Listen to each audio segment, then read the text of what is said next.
ഒരു bank loan എടുക്കാതെ നിങ്ങൾ ഒരിക്കലും ഒരു വീട് മേടിക്കരുത്.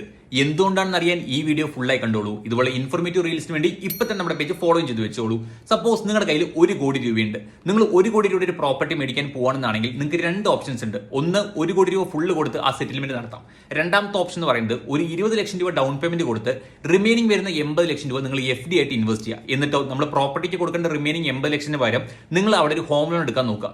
ഇപ്പൊ നിങ്ങൾക്ക് തോന്നിയേക്കാം നമ്മൾ ചെയ്യുന്ന മണ്ടത്തരമല്ലേ, കയ്യിൽ പൈസ ഉണ്ടായിട്ട് പോലും നമ്മൾ എന്തിനൊരു ഹോം ലോൺ എടുക്കണമെന്ന് ചോദിക്കുകയാണെങ്കിൽ നിങ്ങൾ 80 ലക്ഷം രൂപയുടെ ഒരു ഹോം ലോൺ 8.5% ഇൻട്രസ്റ്റിന് ഒരു 20 കൊല്ലത്തേക്ക് എടുക്കുകയാണെന്നാണെങ്കിൽ 86 ലക്ഷം രൂപ നിങ്ങൾ ഇൻട്രസ്റ്റ് മാത്രം കൊടുത്താൽ മതി. അതേസമയം നമ്മൾ ഇൻവെസ്റ്റ് ചെയ്ത FD ഒരു 7% റിട്ടേൺസ് കിട്ടുന്ന രീതിയിൽ നിങ്ങൾ ഒരു 80 ലക്ഷം രൂപ 20 കൊല്ലത്തേക്ക് ഇട്ടു എന്നാണെങ്കിൽ നിങ്ങൾക്ക് ഇവിടുന്ന് കിട്ടുന്ന റിട്ടേൺസ് 2.30 കോടിയായിരിക്കും. അതായത് നമ്മൾ ഓൾറെഡി 86 ലക്ഷം രൂപ ഇൻട്രസ്റ്റ് എന്ന് കുറച്ച് കഴിഞ്ഞാൽ പോലും 1.44 കോടി രൂപ നമ്മുടെ ലാഭം മാത്രം ഉണ്ടാവുന്നതാണ്. അതായത് പ്യുവർലി ബ്ലാക്ക് മണി വൈറ്റ് ആക്കാൻ നോക്കുന്ന ആൾക്കാരാണ് പ്രോപ്പർട്ടിക്കെല്ലാം ഫുൾ എമൗണ്ട് കൊടുത്ത് സെറ്റിൽമെന്റ് നടത്തുന്നത്.